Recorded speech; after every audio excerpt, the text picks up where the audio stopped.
এই দেশের মানুষ এবং মাটির সাথে ইসলাম একাকার হয়ে আছে। সুতরাং পৃথিবীর কোনো শক্তি নাই এই দেশ থেকে ইসলামকে নিশ্চিহ্ন করা।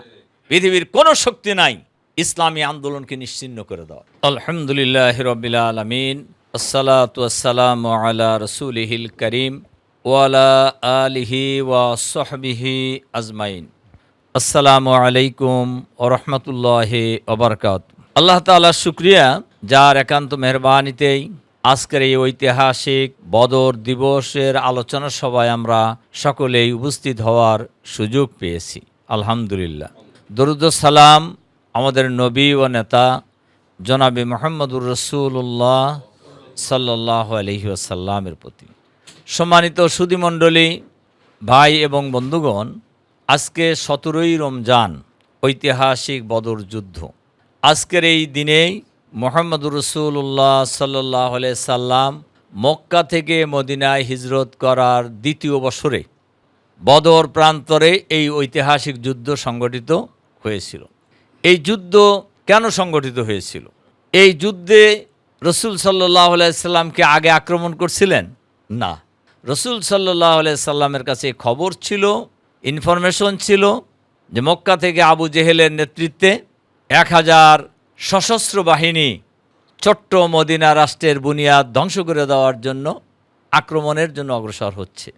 তখন রসুল সাল্লাল্লাহু আলাইহি সাল্লাম, আপনারা শুনলেন, পরামর্শ করেছেন সাহাবায়ে কেরামের। যারা দুর্বল ছিল একটু, তারা মনে করছে যে আমরা বাইরে যাওয়ার চাইতে মদিনা শহরের মধ্যে ঘরের মধ্যে থেকেই আমরা মোকাবিলা করি। কিন্তু রসুল সাল্লাল্লাহু আলাইহি সাল্লামের ইচ্ছা এটা ছিল না। রসুল সাল্লাল্লাহু আলাইহি সাল্লামের যে ইচ্ছা, সেই ইচ্ছা তার নিজের ইচ্ছা ছিল না। ইচ্ছা কার ছিল? আল্লাহ তাআলার ইশারার বাইরে তিনি কিছুই করতেন না। সম্মানিত সুধীমণ্ডলী, রসুল সাল্লাল্লাহু আলাইহি সাল্লাম সিদ্ধান্তের ভিত্তিতেই 313 জন সঙ্গী নিয়ে কাফের মুশরিক বাহিনীর তুলনায়, আবু জেহেলের বাহিনীর তুলনায় অস্ত্রশস্ত্রের দিক থেকে অনেক কম ছিল, সৈন্য সামন্তের দিক থেকেও ছিল অনেক কম। বাহ্যিকভাবে এই যুদ্ধটা ছিল একটি ভারসাম্যহীন যুদ্ধ। প্রচুর অস্ত্রশস্ত্রে সজ্জিত, অপরদিকে সংখ্যাও কম, অস্ত্রশস্ত্রও কম। রসুল সাল্লাল্লাহু আলাইহি সাল্লাম বদর প্রান্তরে গিয়ে উনি তাঁবু খাটানোর পরেই, সৈন্যদেরকে বিভিন্ন জায়গায় পোস্টিং দেওয়ার পরেই উনি আল্লাহর দরবারে সেজদা অবনত হয়ে গেছেন। এরপরে আল্লাহ তাআলার কাছে এই দোয়াই করেছিলেন, হে আল্লাহ, আজকে যদি তোমার এই মুষ্টিমেয় বাহিনী পরাজিত হয়ে যায়, তাহলে তোমার দ্বীনের কথা বলার আর কেউ থাকবে না। এ কথা যখন আল্লাহ তাআলার কাছে বলছিলেন, তখনই হযরত আবু বকর রাদিয়াল্লাহু তাআলা আনহু রসুল সাল্লাল্লাহু আলাইহি সাল্লামের কাছে আসলেন, বললেন, ইয়া রাসূলুল্লাহ, আপনি মাথা তোলেন, ফেরেশতারা খবর নিয়ে আসছে সাহায্য করার জন্য। সম্মানিত সুধীমণ্ডলী, এবং সেই যুদ্ধের ফলাফল হয়েছিল কাফের বাহিনীর নেতা আবু জেহেল সহ তাদের অসংখ্য নেতৃবৃন্দ সহ তারা নিহত হয়েছিলেন এবং পরাজিত হয়েছিলেন। এবং পরাজয়টাও খুবই অসম্মানজনক ছিল, খুবই ধিক্কারজনক ছিল। যে পরাজয়ের আল্লাহ তাআলা নিজেই মুসলমানদেরকে যে সাহায্য করেছেন, একথা বলে দিয়েছেন, ওয়ালাকাদ নাসারাকুমুল্লাহু বিবাদরিন ওয়া আনতুম আযিল্লাতুন ফাত্তাকুল্লাহ লাআল্লাকুম তাশকুরুন। আল্লাহ তাআলা ঐতিহাসিক বদরে তোমাদেরকে সাহায্য করেছেন, তখন তোমরা দুর্বল ছিলে, সুতরাং তোমরা কি আদায় করো? শুকরিয়া আদায় করো। এটা তোমাদের কোনো বাহাদুরি না। কৃতিত্ব ছিল কার? আল্লাহ তাআলার। কৃতিত্ব ছিল আল্লাহ তাআলা সাহায্য যে করবেন, এটা কিন্তু মুমিনদের কাছে আল্লাহর প্রতিশ্রুতি ছিল। এযা তাকুলু লিল মুমিনিনা আলাই ইয়াকফিয়াকুম আইয়ুমদ্দাকুম রাব্বুকুম বিসালাসাতি আলাফিম মিনাল মালাইকাতি মুনজালিন। আল্লাহ তাআলা বলছেন যে ঈমানদাররা যদি মজুদভাবে থাকে, তাহলে আল্লাহর প্রতিশ্রুতি দিয়েছেন যে তাদেরকে 3000 সৈন্য দিয়ে সাহায্য করবেন। এর পরের আয়াতে কিন্তু আবার আরো বলা হয়েছে, বালা ইন তাসবিরু ওয়া তাত্তাকু ইয়াতুকুম মিন ফাওরিহিম হাজা ইমদাদুকুম রাব্বুকুম বিখামসাতি আলাফিম মিনাল মালাইকাতি মুসাউমিমিন। তোমরা যদি ধৈর্য ধারণ করতে পারো, এই ধৈর্য মানে কি? চুপচাপ বসে থাকা। সাহসিকতার সাথে বীরের মতো দাঁড়ায় যেতে পারো আর আল্লাহকে ভয় করতে পারো, ভয় করো। তারা যখন আকস্মিক আক্রমণ করবে, সেই সময় আমি তোমাদেরকে কয় হাজার সৈন্য দিয়ে সাহায্য করব? 5000 সৈন্য দিয়ে সাহায্য করব। কে বলছেন? আল্লাহ তাআলা। তাহলে আল্লাহ তাআলার এটা ওয়াদা। আল্লাহ তাআলার এটার কি? ওয়াদা, প্রতিশ্রুতি। আল্লাহ তাআলার ওয়াদা কোনো সময় ভঙ্গ করেন না। ইন্নাল্লাহা লা ইউখলিফুল মিয়াদ। সম্মানিত সুধী মণ্ডলী, ভাই এবং বন্ধুগণ, এই সাহায্য পেয়ে মুসলমানরা খুশি হয়ে যায় নাই? বলেন খুশি হয়েছে কি না? পরের আয়াতে এটা বলা হয়েছে। ধারাবাহিক বর্ণনা আছে কোরআন শরীফ সূরা আল ইমরানে। বদরের যুদ্ধের ঘটনা, আল্লাহ তাআলার পরিকল্পনাই ছিল তাদেরকে একদম নাস্তানাবুদ করে দেওয়া আর ইমানদারদেরকে কি করা? বিজয়ী করা। এটা আল্লাহর প্ল্যান ছিল। সম্মানিত সুধী মণ্ডলী, ভাই এবং বন্ধুগণ, ঐতিহাসিক বদরের যুদ্ধ ইসলামের ইতিহাসে খুবই গুরুত্বপূর্ণ। পবিত্র মাহে রমজানে কোরআন নাজিল হওয়ার কারণে এই মাসের মর্যাদা গুরুত্বের কয়েকটা কারণ। একটা হল প্রধান কারণ হলো কোরআন নাজিল হওয়া, আর একটা কারণ হলো এই মাসে ঐতিহাসিক বদরের যুদ্ধ সংগঠিত হওয়া। আমাদের সমাজের মানুষ এই মাসকে যেভাবে গ্রহণ করে, রোজাকে যেভাবে গ্রহণ করে, ঠিক অনুরূপভাবে যদি কোরআনকে গ্রহণ করত, কোরআনকে বোঝার চেষ্টা করত, বদর দিবসকে বোঝার চেষ্টা করত, তাহলে তাদের ঈমান আরও মজবুত হতো, বৃদ্ধি পেত এবং দিনের বিজয়ের পথ আরও কয়েক ধাপ এগিয়ে যেত। সম্মানিত সুধী মণ্ডলী, ভাই এবং বন্ধুগণ, এই যুদ্ধের মধ্য দিয়ে ইসলাম একটি আন্তর্জাতিক শক্তি হিসাবে স্বীকৃতি লাভ করে। এই যুদ্ধে বিজয়ের মধ্য দিয়ে ইসলাম একটি আন্তর্জাতিক শক্তি হিসাবে স্বীকৃতি লাভ করে। এই যুদ্ধে বিজয়ের মধ্য দিয়ে মুহাম্মদুর রাসূলুল্লাহ সাল্লাল্লাহু আলাইহি সাল্লাম শুধু মদিনার ছোট্ট রাষ্ট্রের রাষ্ট্রপ্রধান নয়, আন্তর্জাতিক লিডার হিসাবে স্বীকৃতি লাভ করে।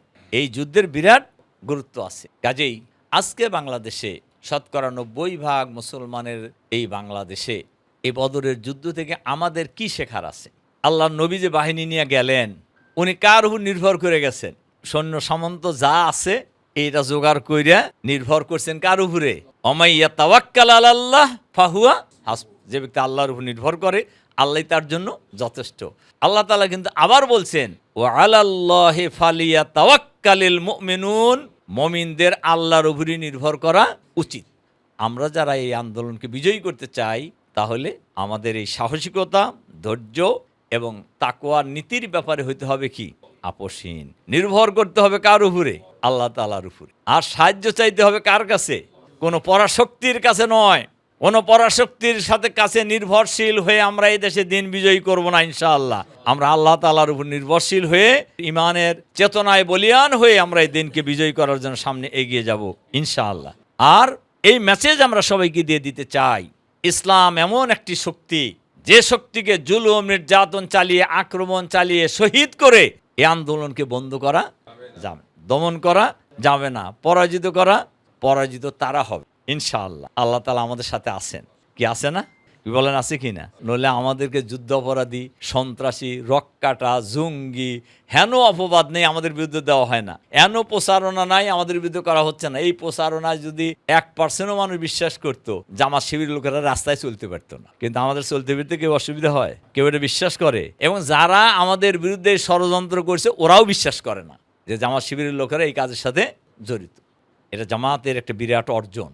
এই অর্জনের পিছনে আল্লাহর সাহায্য আর এই বিরাট কর্মী বাহিনীর আত্মত্যাগ, সাহসিকতা, বলিষ্ঠতা, দৃঢ়তা, তারা পরাজিত হবে। ষড়যন্ত্রকারীরা যুগে যুগেই পরাজিত হয়েছে, এবারও পরাজিত হবে তারা ইনশাআল্লাহ। অমাকারু মাকরান অমাকারনা মাকরান অহুম লা ইয়াশউরুন। তারা ষড়যন্ত্রের পরে ষড়যন্ত্র করতেই আছে না? নিবন্ধন বাতিল, ফাঁসি, আবার এখন শোনা যায় নিষিদ্ধ করুক, সাহস থাকলে করুক। সম্মানিত সুধী মণ্ডলী, ভাই এবং বন্ধুগণ, ইসলামকে তো নিষিদ্ধ করতে পারবেন, ইসলামকে তো মানুষের মনের অন্তর থেকে নিষিদ্ধ করতে পারবে না। পারবেন। এই দেশের মানুষ এবং মাটির সাথে ইসলাম একাকার হয়ে আছে। সুতরাং পৃথিবীর কোনো শক্তি নেই এই দেশ থেকে ইসলামকে নিশ্চিহ্ন করা।